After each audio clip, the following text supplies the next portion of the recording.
Estimados amigos, muy buenas noches. Estamos ante una nueva edición de su programa Conversando con el Perú, programa que se transmite por PBO Radio 91.9 FM, la radio con fe.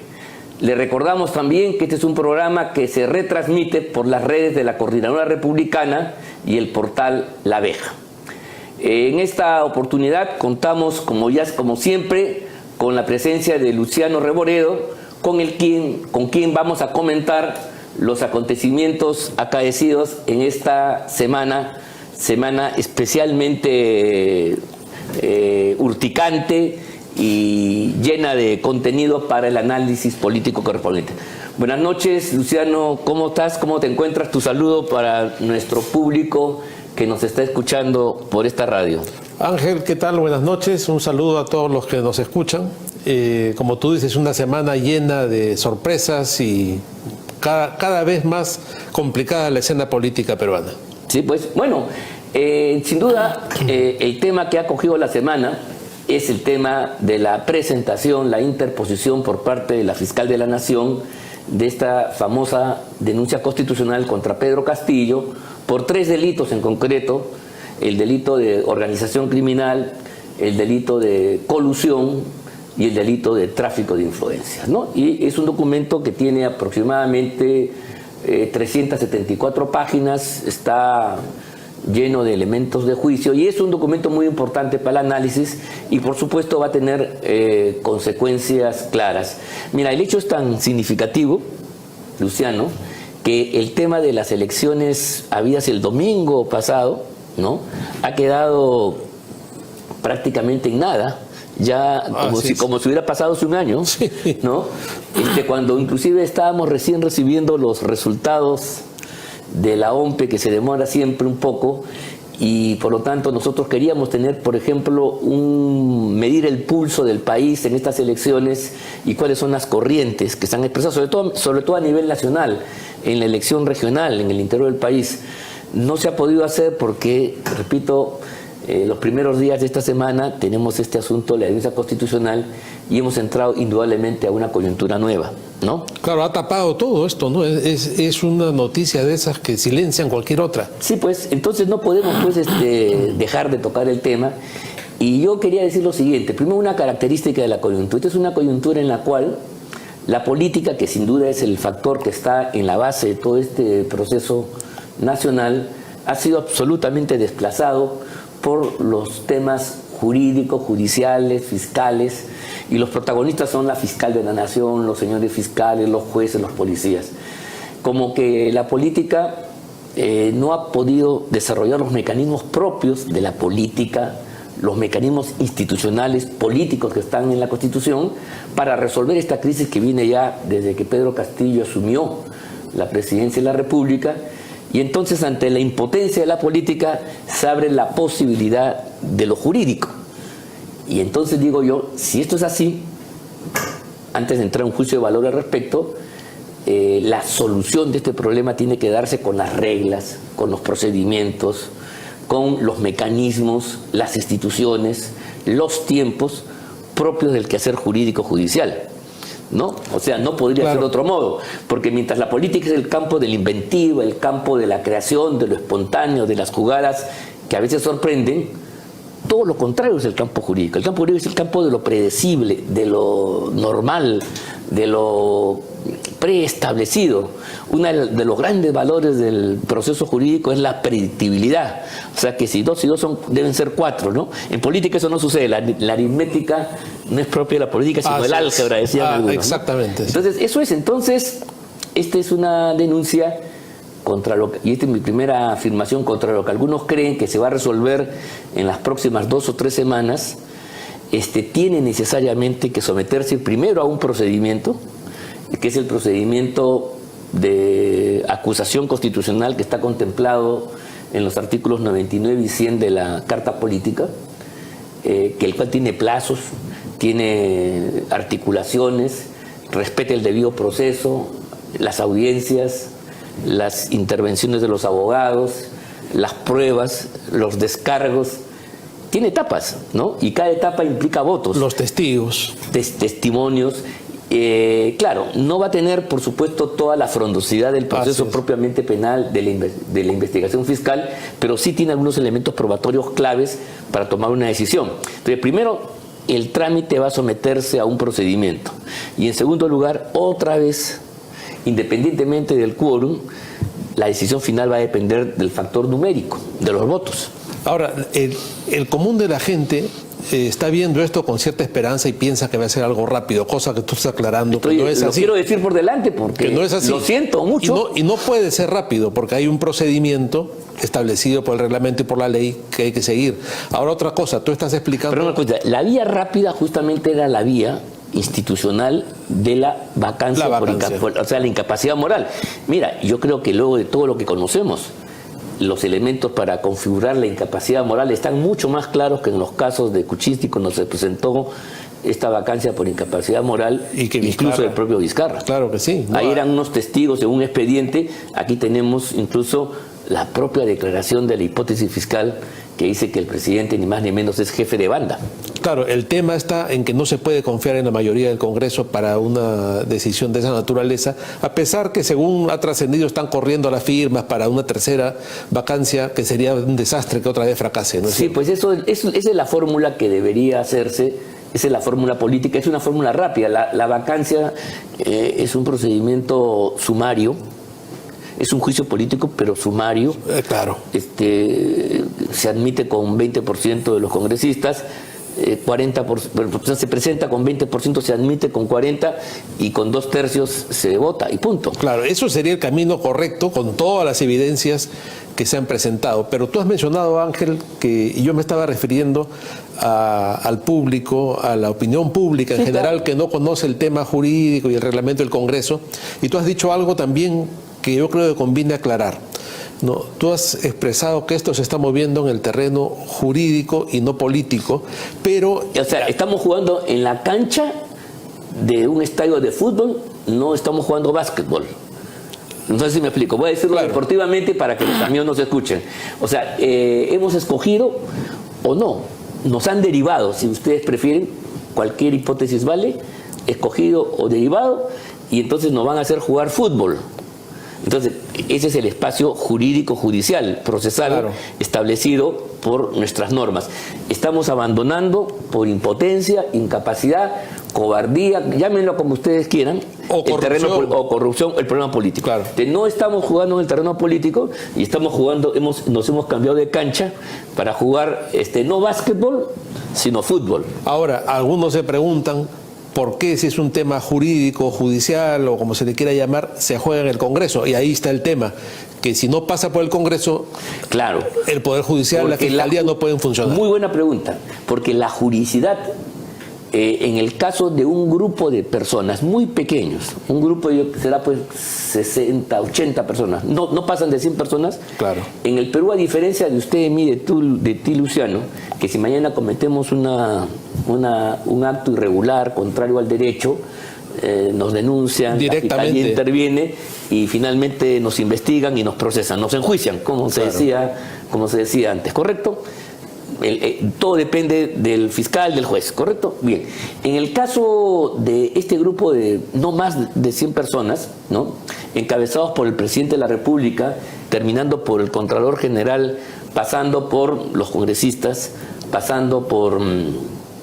Bueno, son más de 130, ¿no? Ya, pero 200, no son más. Los miembros de la Corte Suprema de la República, los miembros los fiscales supremos, los miembros del Tribunal Constitucional, los miembros de la Junta Nacional de Justicia, aunque no sé por qué tienen ese fuero, pero en fin, lo tienen, son aquellos que cuando cometen un delito de función o una falta, el Poder Judicial y la Fiscalía no puede operar directamente, sino necesita hacer un trámite previo que se conoce con el nombre de antejuicio. Ahí la palabra lo dice, ¿no? El constitucional. Antejuicio. ¿Y quién hace el antejuicio? El Congreso, el cual consiste en levantarle el fuero para ponerlo a disposición a ese personaje de la justicia, de la investigación propiamente dicha y finalmente del procesamiento judicial. Entonces, por eso es que el Congreso interviene. Y eso está regulado en el artículo 99 y 100. Ese es el famoso juicio político que se lleva por dos cosas. Una por infracción a la Constitución, que en este caso no quiero... Es el caso de Dina Boluarte, por ejemplo, ¿no? Claro. Y lo otro es cuando se cometen delitos de función, ¿no? Entonces, a ver, voy a recordarle a los amigos un caso. El último que hemos visto ha sido la denuncia constitucional que hizo la fiscal anterior, Zoraida Ábalos, contra el presidente Merino, contra Antero Flores Arauz y el ministro del Interior. Que no procedió, ¿no es cierto? Bueno, se discutió en el seno de la subcomisión, no alcanzó los votos y se rechazó y se mandó al archivo. Entonces, ¿por qué? Porque los tres, presidente, primer ministro y ministro de Estado, los tres tenían un fuero. Inclusive el fuero no solamente es mientras están en el cargo, sino se prolonga 5 años más hasta después del mismo. Ahí fue el famoso informe de Cabero que fue tan cuestionado en su momento. Bueno, no, nosotros aquí en este programa defendimos a fondo, Claro. no tenemos todavía la cortina en el cual hacemos rememoranza a eso, y entonces eso significa que el Poder Judicial, el Ministerio, no han podido desarrollar la investigación preparatoria y menos enjuiciar a estas personas. ¿Por qué? Porque a juicio del Congreso, de la comisión, de la subcomisión de acusaciones, y a juicio de una mayoría de peruanos, lo que hubo ahí es un golpe de Estado contra ellos, una maniobra. Y luego una persecución.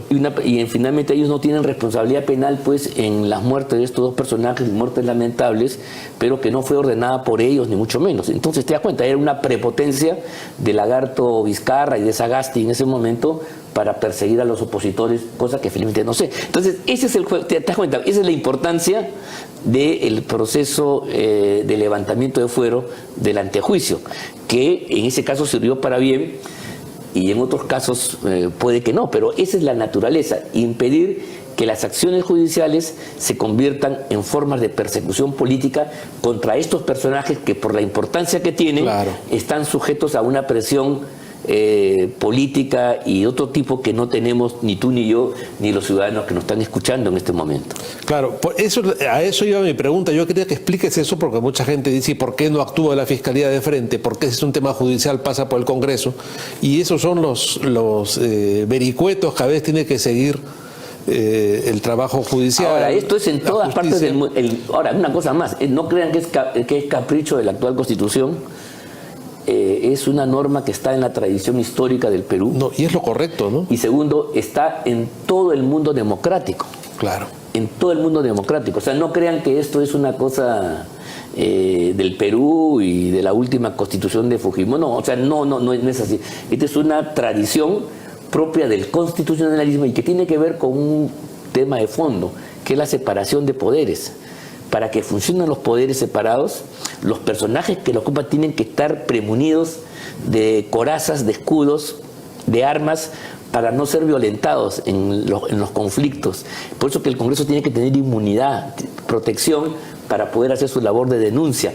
Por eso que la Fiscalía también, los jueces igual.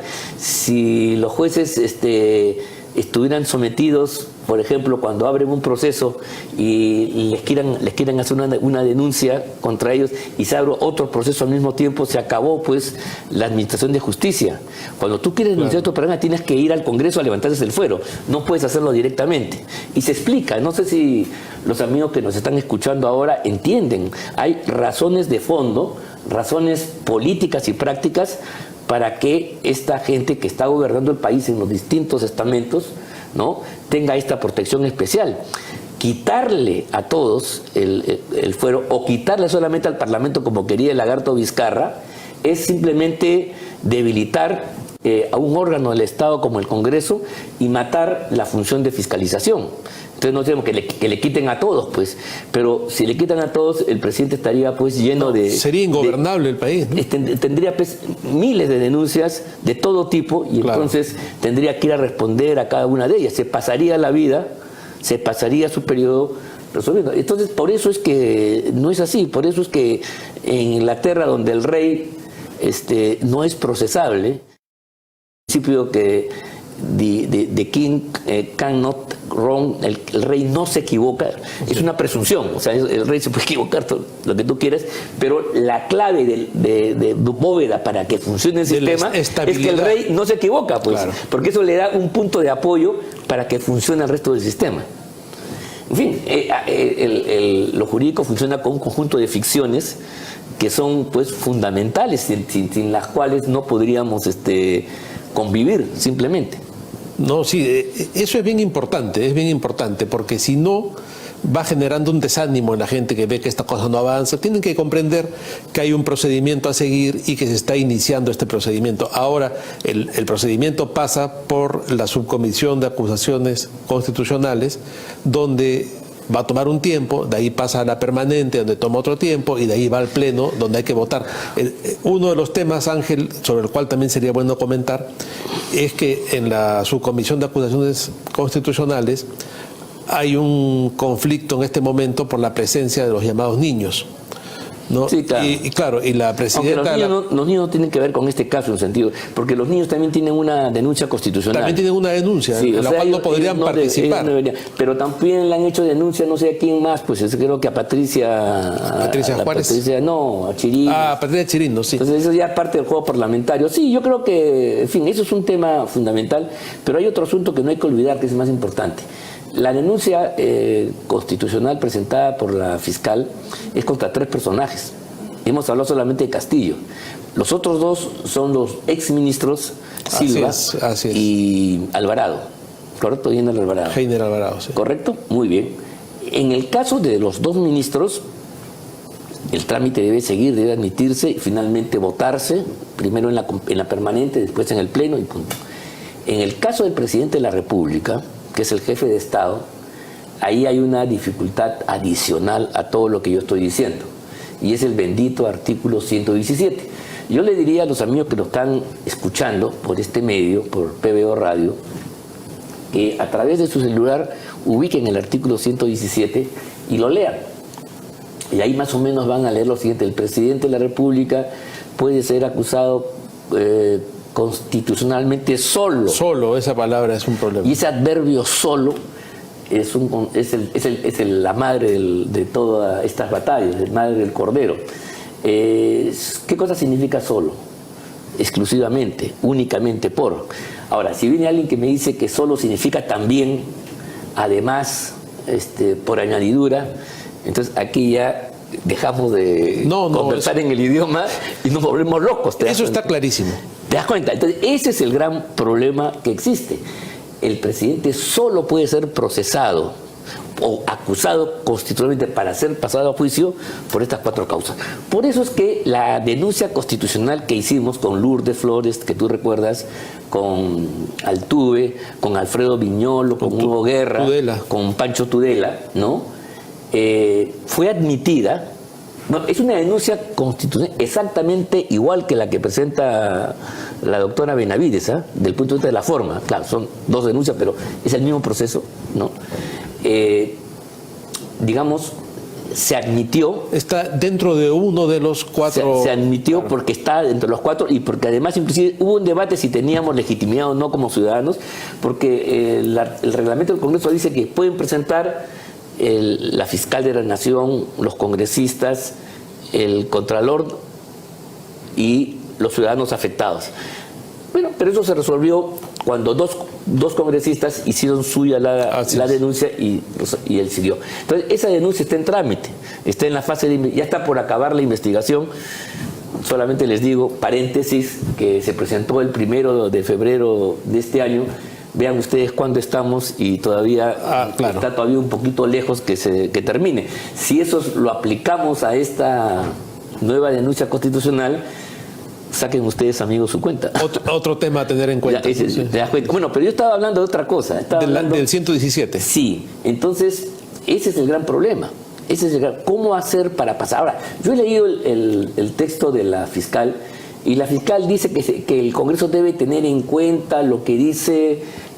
la Convención de la ONU. La Convención de la ONU, inciso B y C del artículo 30. Bueno, he ido a leer el texto y la verdad ahí son recomendaciones, ¿no? dice que los estados deben ver cómo equilibran la defensa con los actos de responsabilidad, pero de ahí tú no puedes inferir un mandato que dejas en efecto el artículo 117 de la Constitución, que es absolutamente claro. No, ¿te das cuenta? Claro. La interpretación jurídica, que es a la cual nos forman en la Escuela de Derecho años, tiene un conjunto de reglas. La exégesis jurídica, como cualquier de textos, tú que te dedicas a la cultura, a la literatura, tiene unos parámetros. Uno no interpreta libremente como quiere. Tiene que seguir ciertas reglas, ciertos fundamentos, y entonces, para hacerla corta, no hay cómo deducir de esa norma general que se plantea pues un conjunto de recomendaciones. Este tratado es un tratado para que los estados pues cooperen en la lucha contra la corrupción, puedan extraditar a los culpables, establece algunos delitos tipo, algunas reglas de procedimiento que deben ser incorporadas en las legislaciones, y de hecho se ha hecho porque en el Código Penal nuevo se han incorporado muchas de estas cosas y están ya como delitos, ¿no? Pero el caso del primer mandatario siempre es especial y es un tema constitucional. Entonces, no es tan fácil hacer estas inferencias por más malabares y pirotecnias jurídicas, intelectuales que se quieran Ahora, hacer. Ángel, uno de esos 4 temas es impedir el funcionamiento del Congreso. Sí, claro. Y no está impidiendo el normal funcionamiento del Congreso cuando tiene comprados a un sector de los congresistas. No se puede ir Pero por eso ese lado. tampoco se puede demostrar. Y no es impedir, sino es el cierre ilegal. O sea, eso es una causal que se le hubiera aplicado a Lagarto Vizcarra. Claro. Yo sí quiero. Ahí él cometió un golpe de Estado, claro, y es una cosa para ser destituido. Claro. Porque inventó cosas, dijo que mintió, porque inclusive el Congreso sí aprobó su cuestión de confianza. Y él dijo que no le había llegado una negación fáctica. Y habló de esta cosa aberrante que se llama denegación fáctica, ¿no? Además el Congreso lo había suspendido a él antes y no permitió la publicación en el peruano de la suspensión. Pues eso fue una maniobra golpista que, bueno, ahí está Vizcarra, ¿no? Pero eso no se puede después repetir, ¿no? Eso es el tema. Ahora bien, lo importante, creo yo, es que la lucha democrática contra Pedro Castillo ha tenido una característica que se ha mantenido en el marco constitucional. Nadie de la oposición se le ha ocurrido tocar las puertas de los cuarteles como era en otros tiempos. Conversaba con un periodista que me decía, bueno, esto se hubiera pasado en el año 62, ya hubiera habido un golpe de Estado, como fue el golpe de Estado institucional que hicieron Pérez Godoy para hacer nuevas elecciones. Me parece totalmente injusto, pero bueno, efectivamente se convocaron elecciones un año después. Eso ya hoy día es una hipótesis, bueno, si no imposible, de dificilísima realización, con consecuencias altísimas para el país.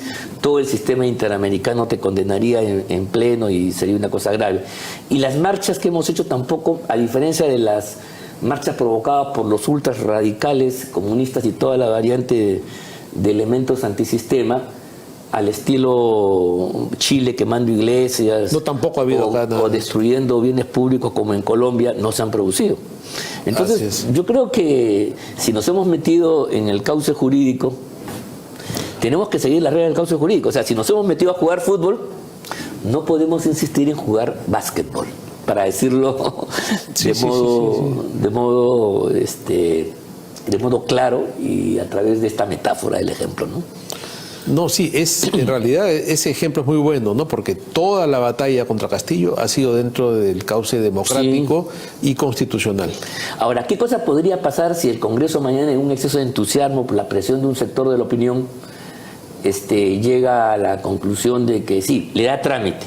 Ahí yo creo que, primero, yo creo que habría, digamos, opiniones en contra de la comunidad académica que conoce estos temas constitucionales. Yo he escuchado a Ernesto Blume, a Domingo García Belaúnde. Mi propia posición, que la estoy explicando ahora, es de mirar esto con mucho cuidado. Pero además de eso hay una cosa más que hay que decirlo, que es que se puede activar el sistema internacional, que es lo que están buscando los caviares, para internacionalizar el problema. Y entonces ahí sí tendríamos una dificultad adicional. Tendríamos la intervención de la Comisión Interamericana, de la OEA, qué sé yo. Que eso está bien aceitado. Que es a lo que tú y yo denunciamos en Una Mirada al Día, y lo dijimos también en el último programa de Conversando con el Perú. Hemos alertado a todos ustedes de que el gobierno está preparando. Mira, su defensa no es con Benji Espinosa y compañía, eso es el trámite. La gran defensa que está preparando es Forsyth, el embajador en la OEA, con Landa y compañía, y Rodríguez Cuadros, para blindar desde afuera a Pedro Castillo. Claro, y ya hemos visto cómo Almagro varias veces le ha echado una mano. Por eso hay que tener mucho cuidado con eso. Eso es un tema que hay que precisarlo. Bueno, amigos, hemos llegado a la mitad de nuestro programa y vamos a la parte comercial, y dentro de unos minutos volvemos a Conversando con el Perú. Así fue.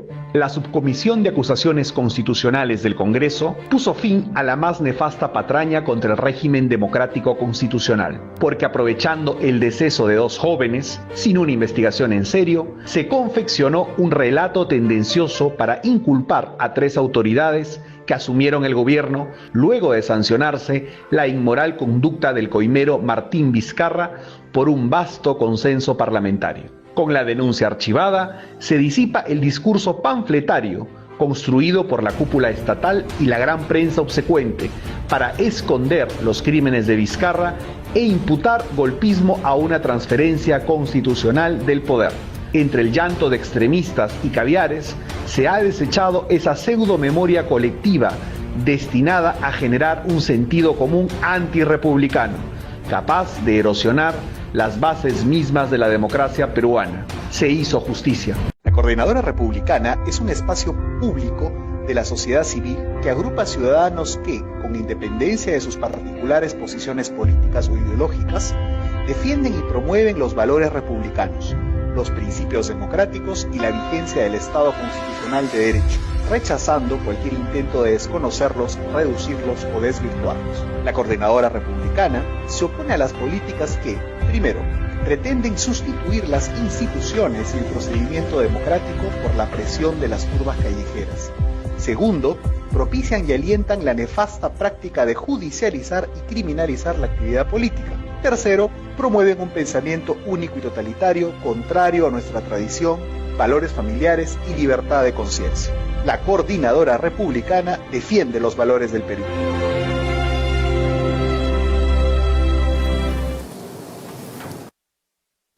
Estamos de vuelta en el programa, y si en el primer bloque veníamos analizando, Ángel, el tema político, los aspectos generales y judicial, desde una visión general, desde una perspectiva un poco más política, en este segundo bloque vamos a entrar más al aspecto jurídico, a lo que hay en cuanto al procedimiento, a la norma y a la doctrina en tema jurídico respecto a estos casos que estamos tratando. Y para eso nuestro invitado, el doctor Juan Carlos Portugal, un reconocido penalista y abogado, nos va a aclarar estos temas. Sí, en primer lugar, muy buenas noches. Yo quería agradecer la presencia suya, doctor, porque es importante también ahora, no solamente, hemos estado básicamente enjuiciando el papel que le toca al Congreso, los problemas, y teníamos la hipótesis que al haber abandonado un poco la escena política por impotencia, por incapacidad, por cobardía, las razones que la gente quiera poner, que fuera, ¿no? Nos hemos trasladado en esta coyuntura que tiene razones políticas en el fondo a un espacio jurídico, ¿sí o no? Jurídico, judicial, fiscal.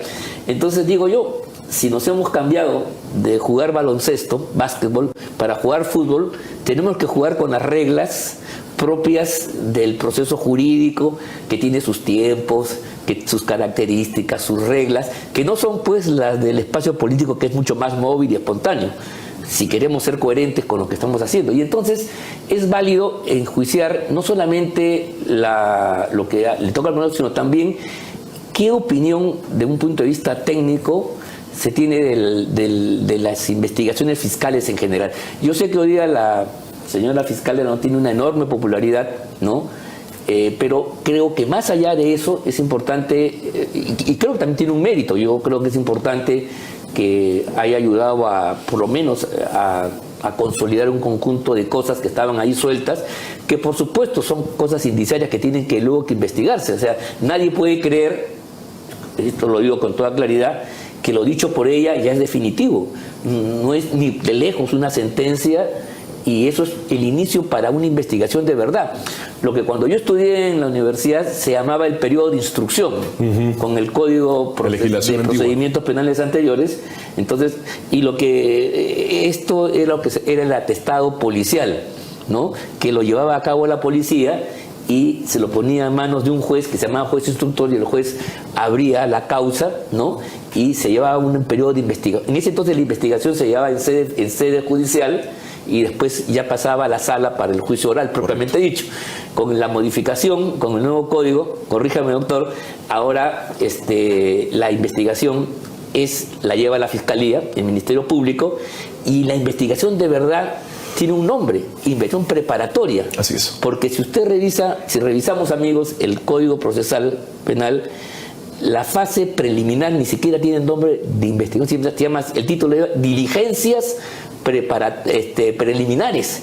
Entonces hay una diferencia sustantiva, cualitativa, entre lo preliminar y la investigación propiamente dicha. Correcto. Que no por gusto recibe el nombre de preparatorio. ¿Prepara para qué? Para el juicio oral subsiguiente. Correcto. ¿Es así o no, doctor? Usted que conoce, cuéntenos, explíquenos, por favor.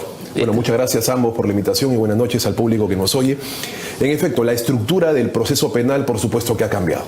Antes, un juez instruía, juzgaba y sentenciaba, porque habían dos procesos, uno sumario y uno ordinario. Así es. El sumario, el juez que abría instrucción, instruía, juzgaba su propia prueba y sentenciaba. Era claramente inconstitucional. Había otro tipo de proceso, que era el ordinario, en donde había una instrucción, pero el juez elevaba, ¿no? Remitía al expediente judicial a la sala para un juicio.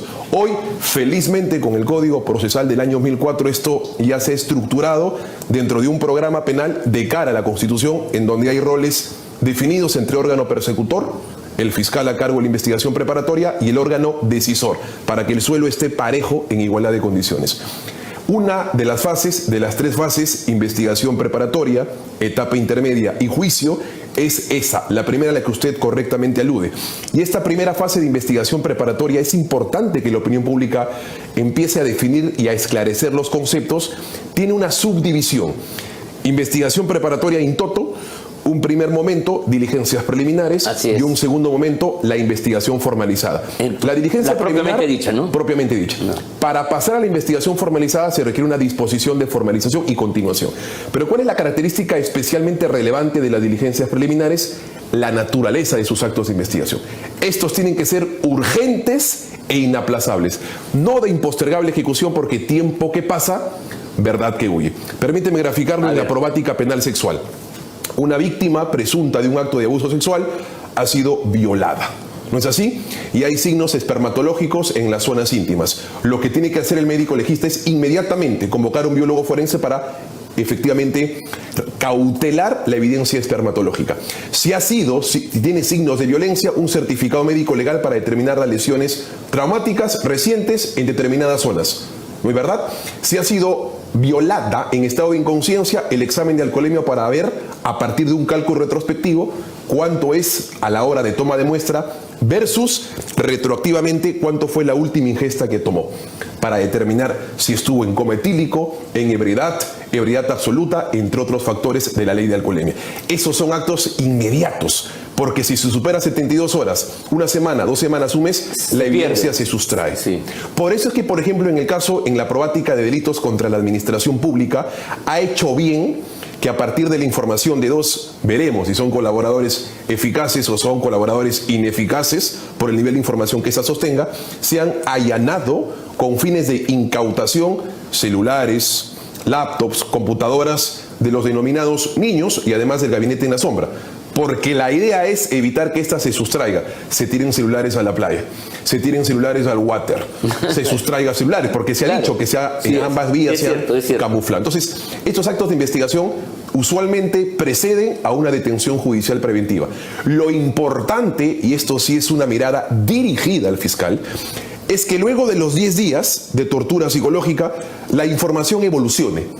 la sospecha evolucione y no sea la misma razón o sospecha por la cual detuve, la misma sospecha que tengo al término de los 10 días. Si ha sido así, es un fracaso y lo que corresponde es la libertad, no la prisión preventiva. Claro, porque la prisión preventiva tiene como objeto evitar que se obstruya la calidad del proceso y no se arriba la verdad. Esa es la razón de ser. Pero y ahí vienen las condiciones, sí. Pero principalmente también son varios requisitos. El peligrosismo, ¿no? De fuga o probatorio. De fuga, claro. Efectivamente. Pues, eso rompe el proceso. Pero hay un requisito que es indispensable. La sospecha. No se requiere una sospecha simple de una detención preliminar judicial a lo que la Suprema Corte ha calificado como plausible, para que la opinión pública lo entienda. Una sospecha razonable, atendida.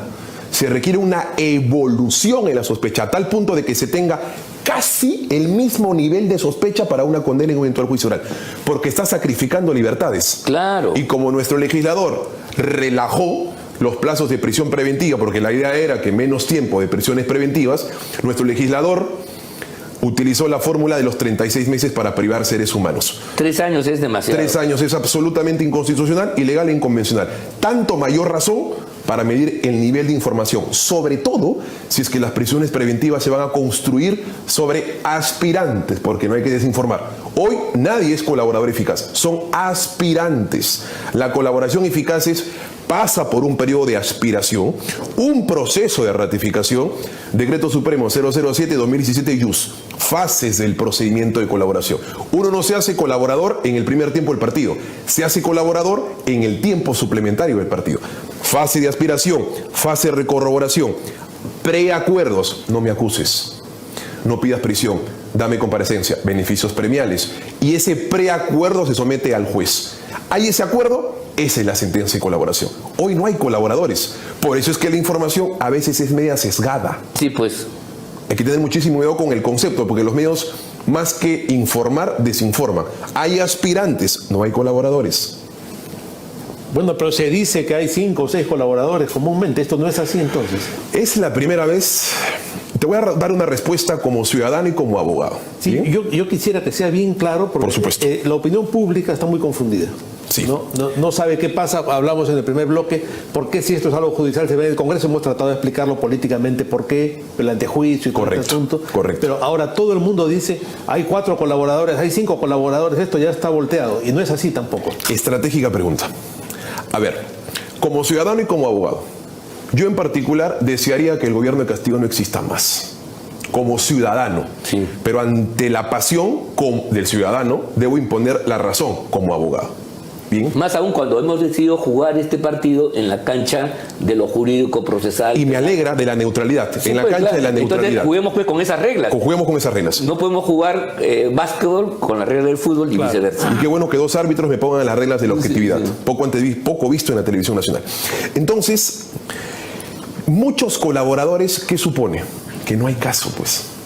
Usualmente en una estructura de organización hay 1 o 2 colaboradores suficientes que te desestructuran y desarticulan la organización. A más colaboradores es que hay menos información. A más colaboradores es porque tu tesis es absolutamente escueta y no es sólida. Y lo que se hace es seguir buscando colaboradores como si ese fuese un mensaje, quizás a la tribuna, pero de cara al juicio es absolutamente, o de cara a lo jurídico es absolutamente precario. Durante 10 días... Eso, ¿por qué exactamente eso? Porque el amigo que nos escucha dirá por qué sucede cuando a mayor colaboradores, mayor posibilidad de culpabilidad, ¿o no? Correcto. ¿Hay esa ecuación o no? Pareciera. Por eso. Yo no puedo buscar la colaboración en otro colaborador. La Suprema Corte ha dicho, 2 enfermos no hacen a una persona sana. ¿Bien? ¿Por qué? Porque las 2 personas, y hay que entenderlo, el aspirante al colaborador es un delincuente. Sí. Es una persona que ha aceptado responsabilidad. Ese es el punto de partida. Eso es muy importante. Que ha directamente derrotado su propia presunción. Dicho de otra forma, no espera que la Fiscalía derrote su presunción de inocencia. Él ha aceptado que el Estado le ha ganado, le ha vencido. Y por tanto es un delincuente. Y como delincuente no quiere ir preso, Por consecuencia, solicita beneficios premiales. No me acuses. O si me vas a acusar por 30 años, acúsame 8 años. O retírame de la acusación. No me pidas prisión preventiva a mí. Dame comparecencia. A otros sí pídele prisión preventiva.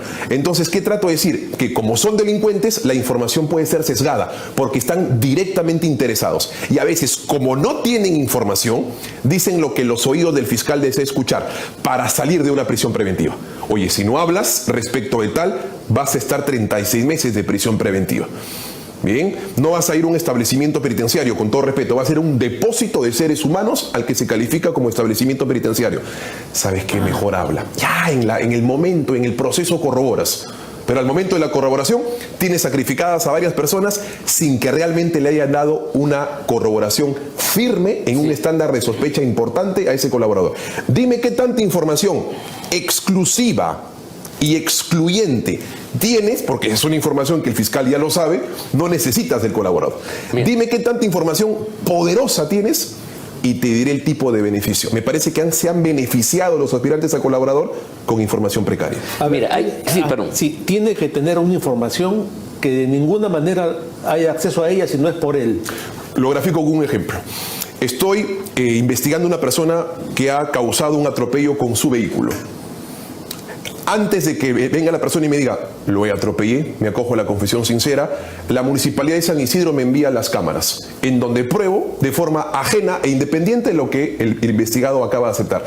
No me interesa lo que tú me acabas de decir, porque ya lo tengo de otra forma. Entonces la colaboración... Que nadie más podría probar que... Exacto, por eso es exclusiva y excluyente. Claro, solo lo sabe el colaborador, el correo, la transacción, el banco, el dato, el codinome, el dígito, el teléfono, y que no lo sabe nadie más. A tanta colaboración por la información de calidad, no de cantidad, te doy un mejor beneficio premial.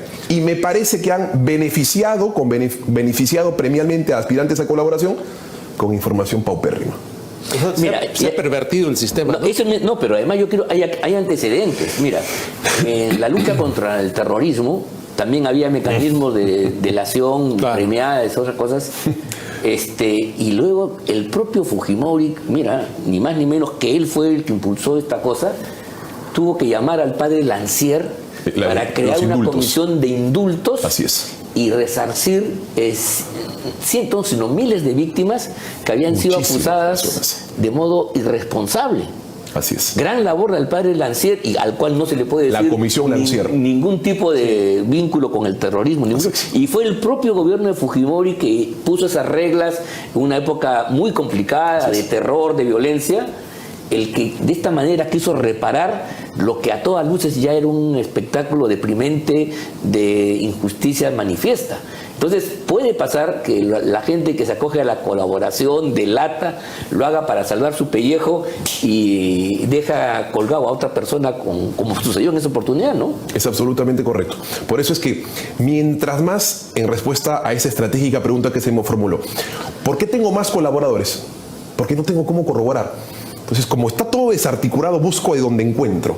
Y como no encuentro, sigo buscando, pero no llego a articular una tesis sólida. Me parece que ese es el principal escollo que tiene la Fiscalía.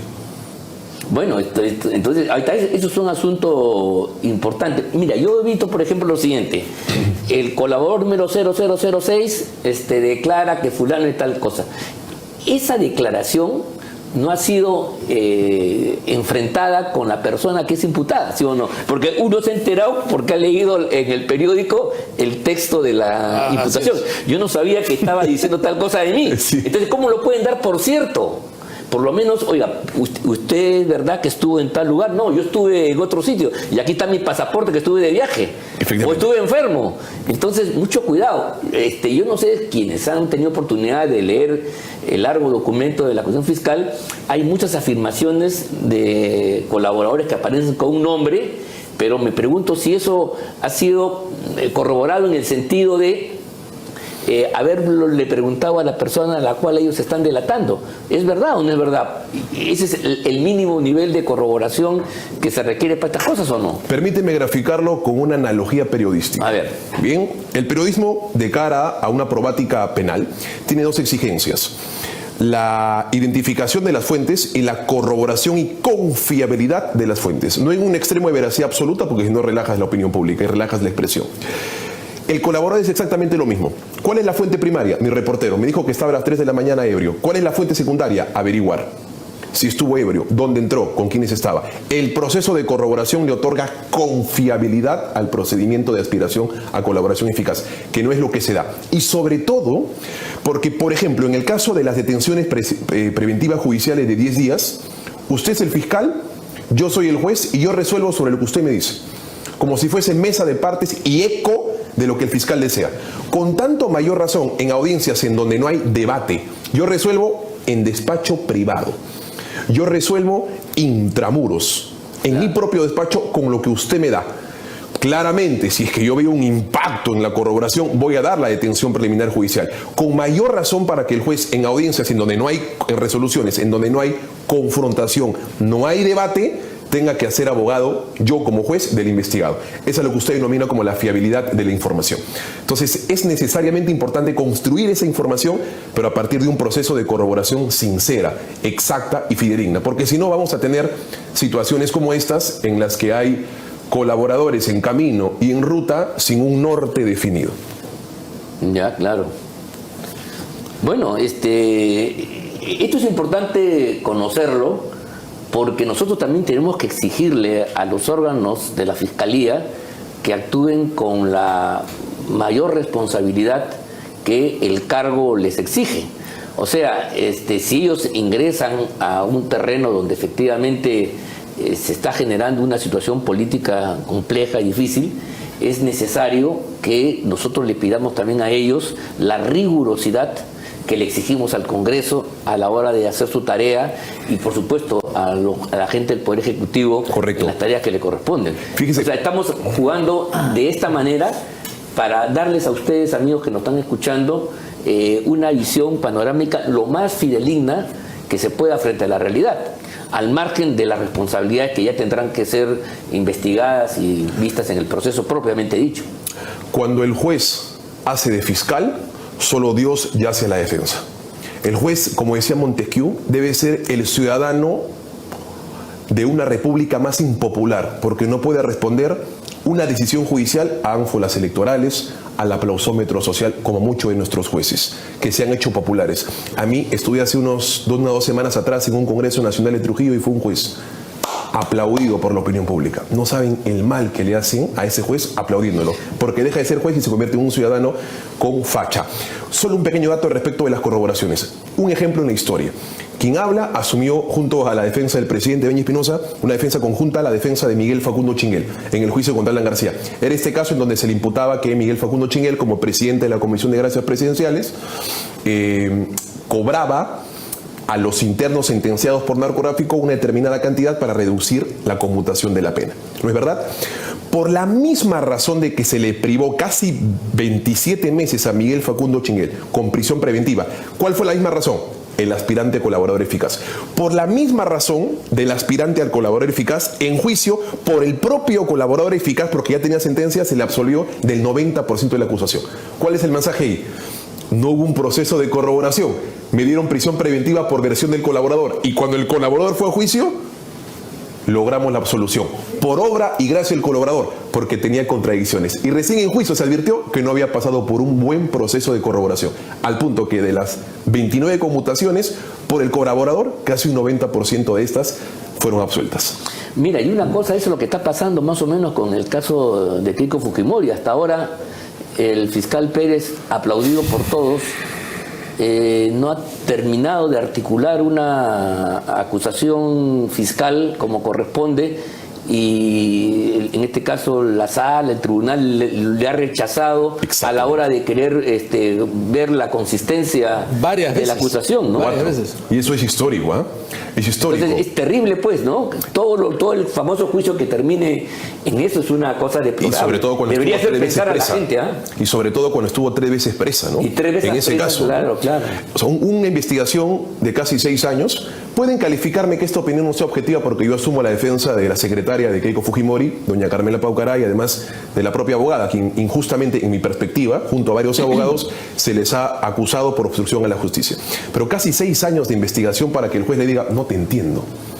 Y por eso es que te la devuelvo. No te logro entender, no me integres, hazme un documento sólido. No, no te entiendo. Te la devuelvo, te la devuelvo, te la devuelvo. Incluso en el caso de mi clienta. Y lo digo así porque esto es histórico.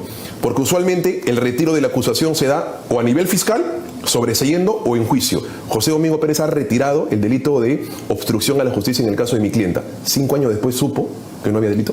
Sí, pues, contra la doctora Loza. Contra Carmela Pocara. Contra Carmela Pocara, de obstrucción a la justicia. Porque según ella manipuló a los testigos para que vayan a decir lo que no tenían que decir. La secretaria de Keiko Fujimori. Obstrucción a la justicia, lo retiró. Después de 5 años se enteró que no hay delito. Bien por mí. 5 años que te destruyen la vida, ¿no? Pero fíjese el mensaje. No, y además ya después no hay resarcimiento. Ninguno, claro. Mira, hay una cosa bien, este sistema donde el momento persecutorio, la acusación tiene su propia lógica a través de los fiscales que investigan, tiene la contraparte del juez. Los jueces acompañan el proceso de investigación y son los que definen justamente la legalidad, los derechos de los imputados, ¿no? Porque, claro, el fiscal puede decir muchas cosas y creo que eso es parte de su chamba, su tarea. Pero para eso está el juez que protege, el juez que autoriza la diligencia de allanamiento, la detención, si procede, la incautación de algunos bienes. Es así. Así es. Y si ese balance no se produce, el sistema no funciona simplemente, ¿o no? Correcto. Fíjese la importancia de la diferencia entre el sistema pasado y hoy. En el sistema pasado, cuando el fiscal hacía uso y abuso de sus atribuciones, nadie sabía dónde ir. Tenías que ir excepcionalmente un habeas corpus, pero te demoraba casi 2 o 3 años.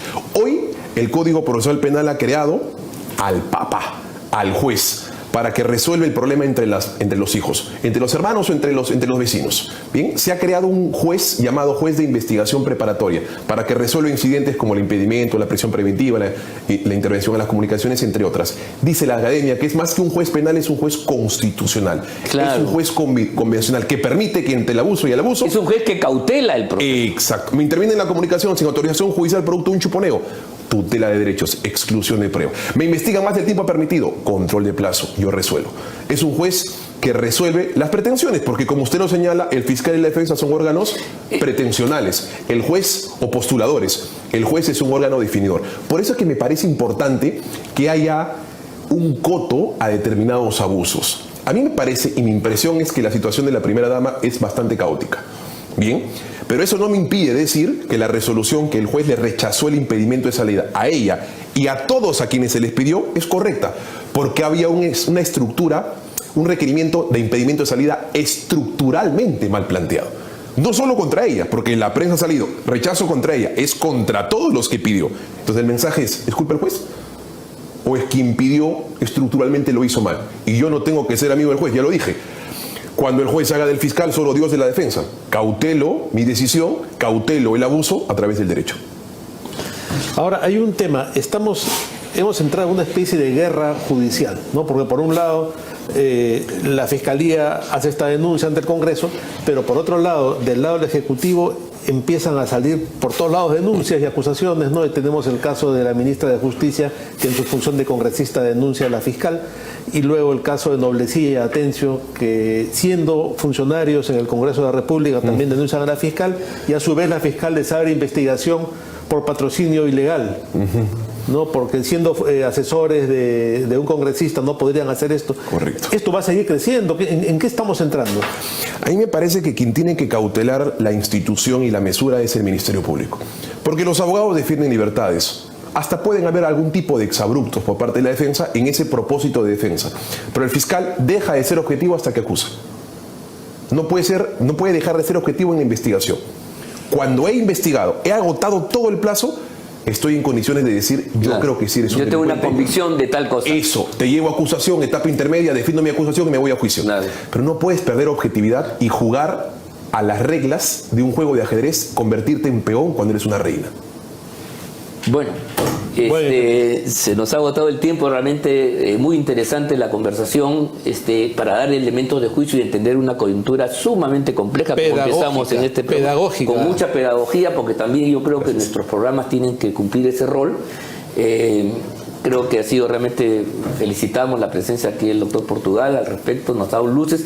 Vamos a seguir conversando de estos asuntos, de una coyuntura que recién creo que se está dibujando, no estamos en la etapa todavía de conclusión. Decirles a todos ustedes que hemos llegado pues ya al fin de este programa, que se transmite por PBO Radio 91.9 FM, la radio con fe, y las redes de la Coordinadora Republicana y el portal Abeja. Nos vemos la próxima semana.